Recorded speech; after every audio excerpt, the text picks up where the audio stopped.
Ute elders with us who traveled a long way to get here.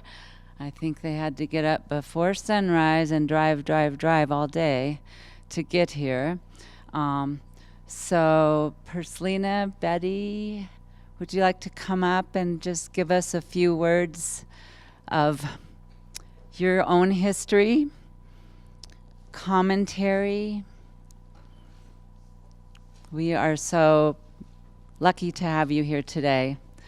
So a big round of applause for our Utes. Mike Muragachu. Thank you for being here. My name is Perslina Lopez Rabbit. My name is Perslina Lopez, being my name given by my parents, who were Billy Lopez and Mary Lopez at the time. And then my rabbit name has come from my husband's name. So, and I am what they call Navecta. My family is from the Northern Ute tribe, and I come from the Acapagre band up there. I am an enrolled member of the Ute Mountain tribe, and my dad was a Ute Mountain tribal member. I'd like to say thank you to Karn bringing that presentation down. It kind of, caught my eye to say, okay, and my ears to say, wonder what that's going to be about. When we look back at history and we're struggling how we're going to lay things out to our young people, that when it becomes important to us. And sometimes those things get lost throughout the years, and we're trying to go back and rekindle what was then and why the purpose was there, because there was always a purpose for something that they did back then.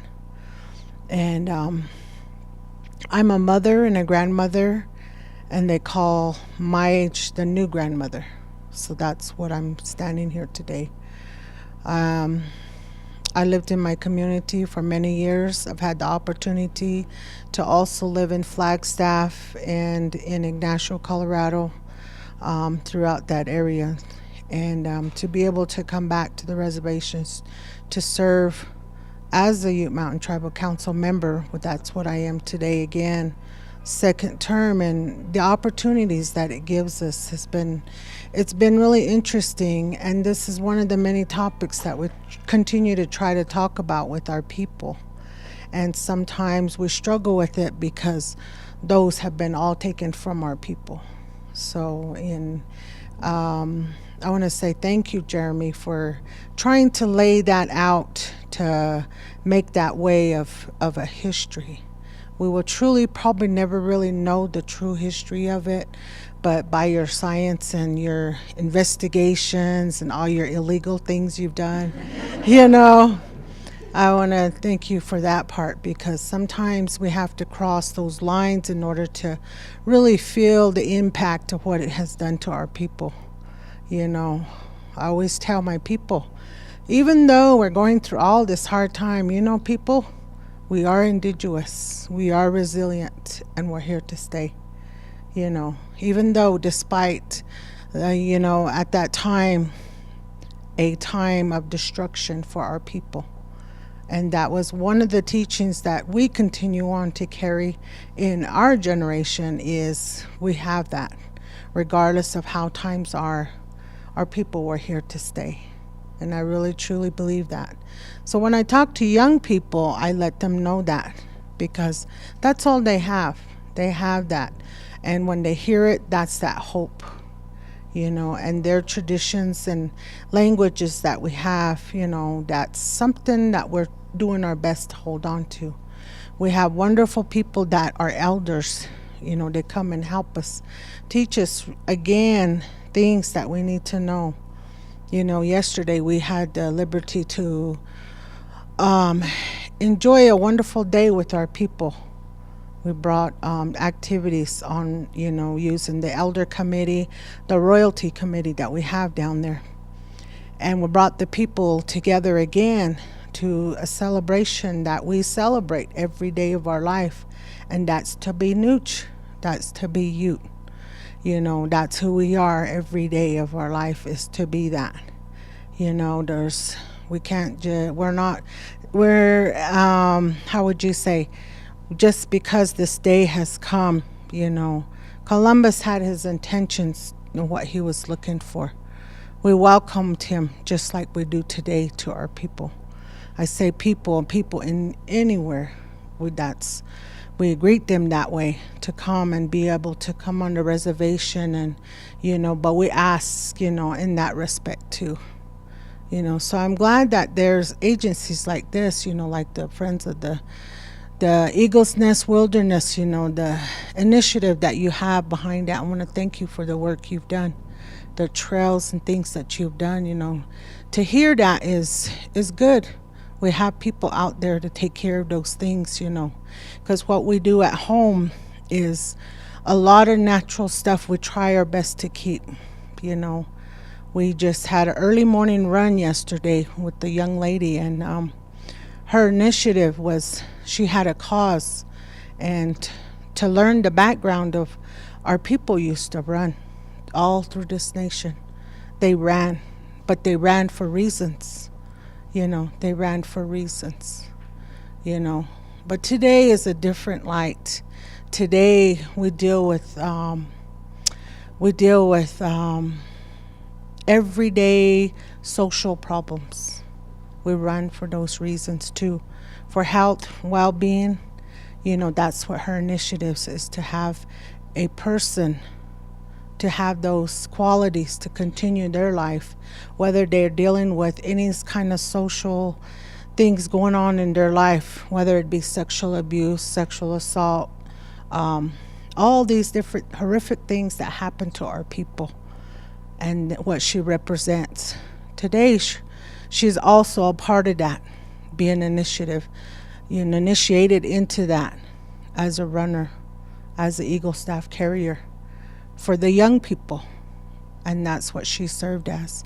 So when we get these titles to our young people, that it becomes that history goes along with it when it's given. We talk about our names. We have Ute names too. We have Ute names, given names from our people, and we think about that, and how we're going to be able to do that with our elders. We're grateful that we have those. Even coming up, I thought, wow, I never been through this area.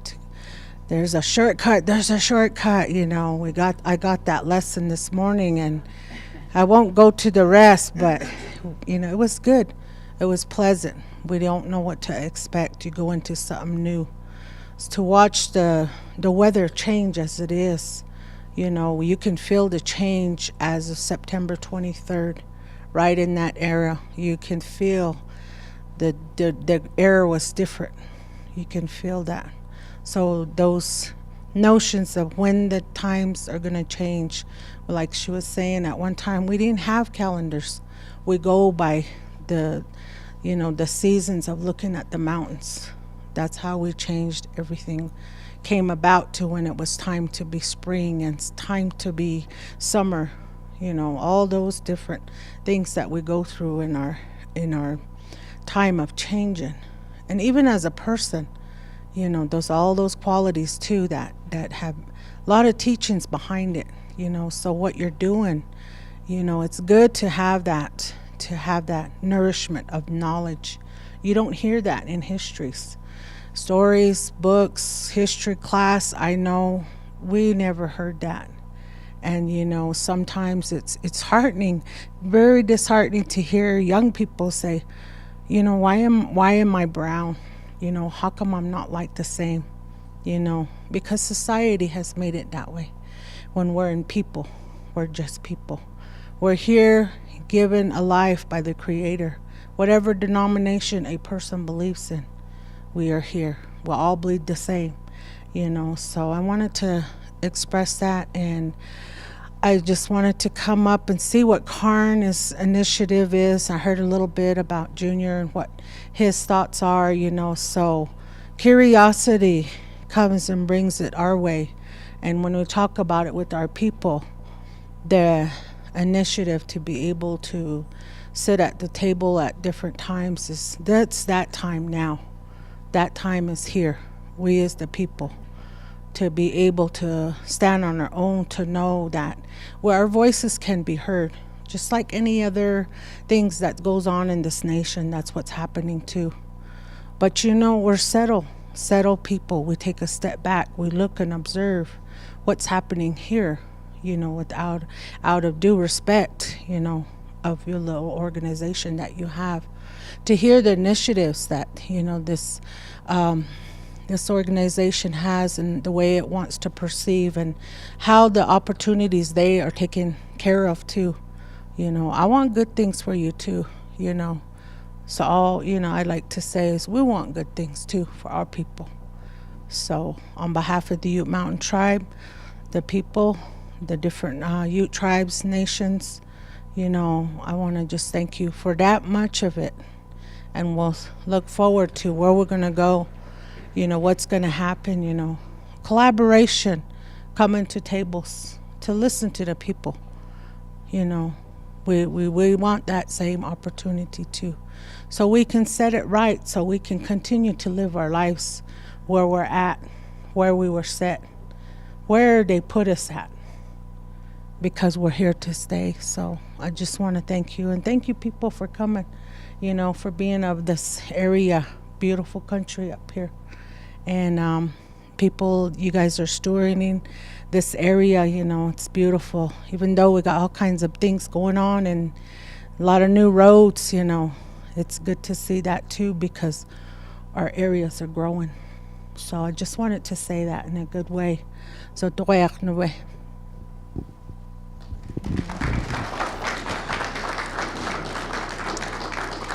standing in one spot, I was kind of swaying. No. But my name is Betty Howe, and I'm the secretary for the Ute Mountain Elder Committee in Toyac, Colorado, where our reservation is. And my mom is from Toyac, from the McElmo Canyon area, Hoven Weep. And my dad is from Ignacio, Colorado. And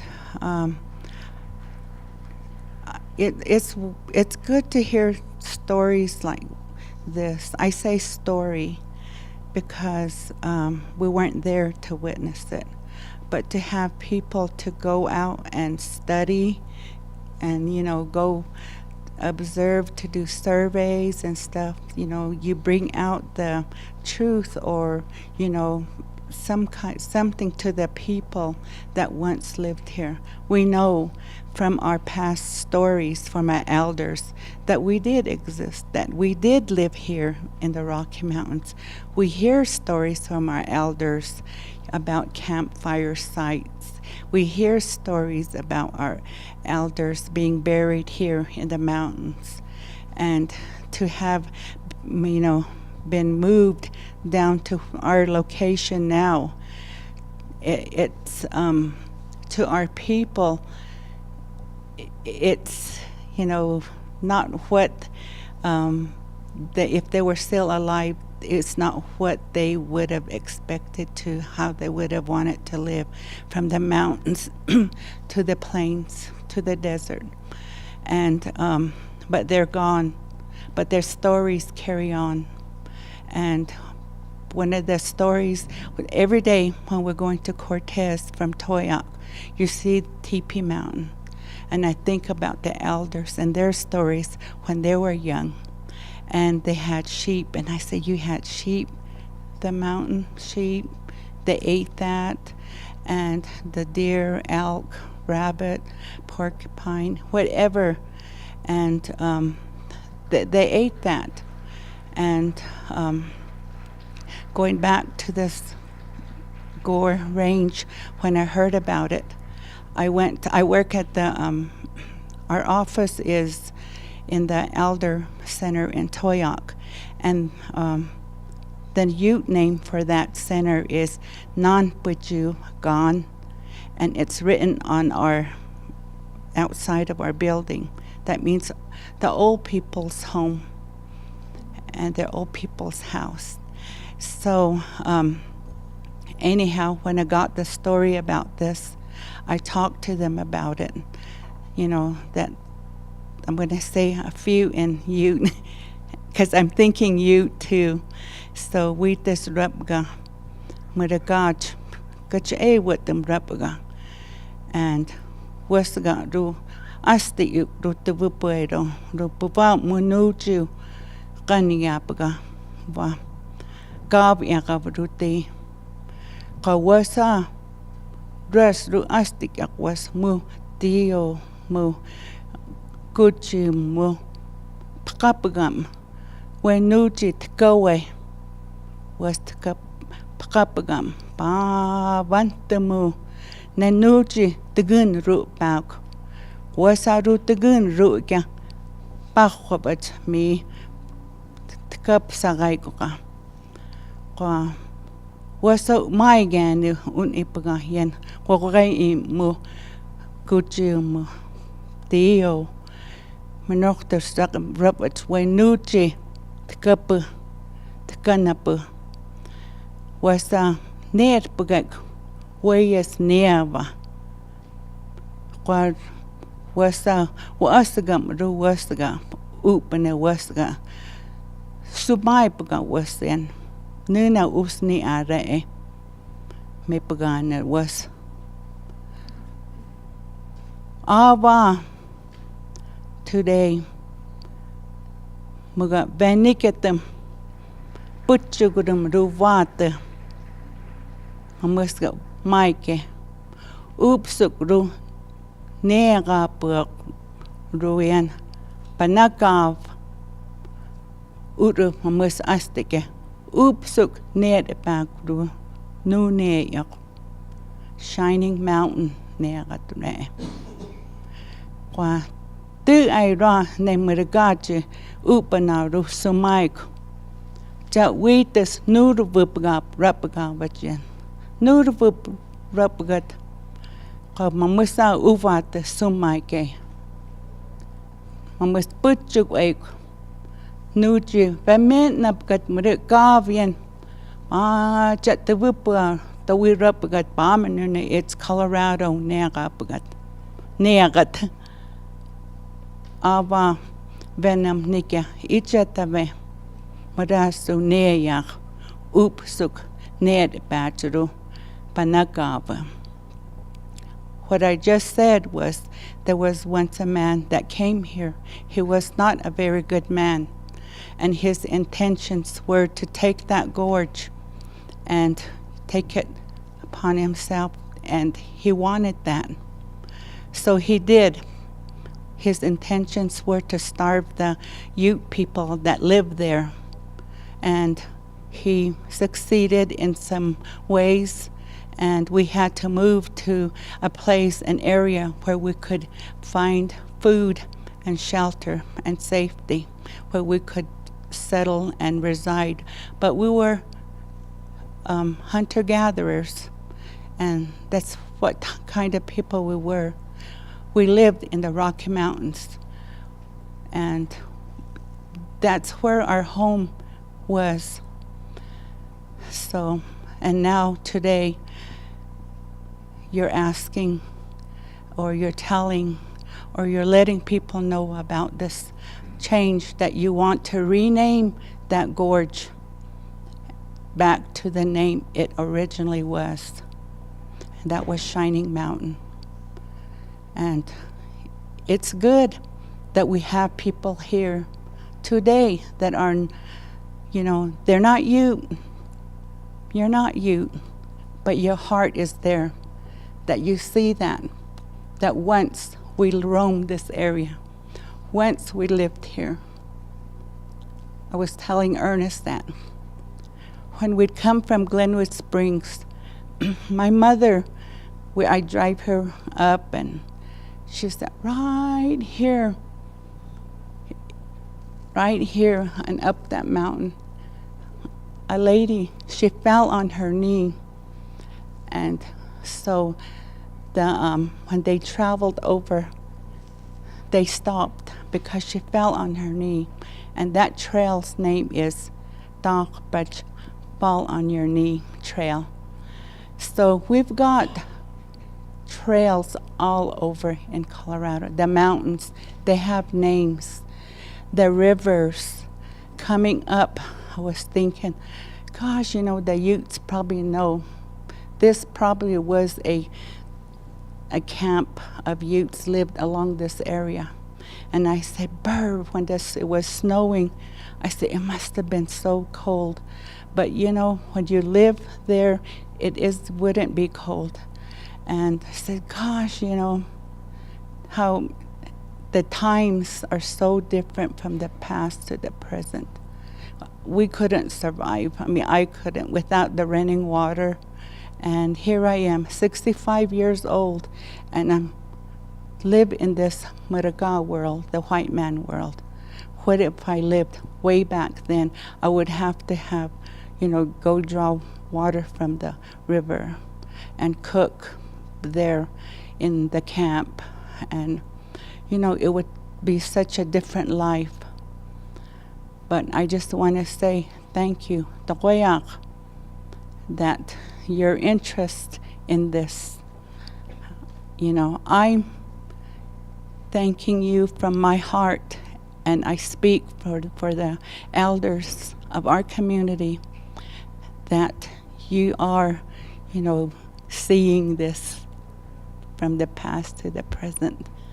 We have so many stories about when they lived way back when, and they're beautiful.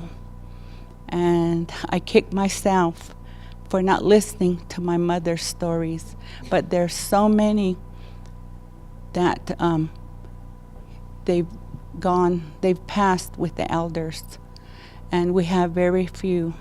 And so it's just beautiful. Life is beautiful. And I'm so glad that I'm Native American, and you at that. So I just want to thank you. Tagoyak.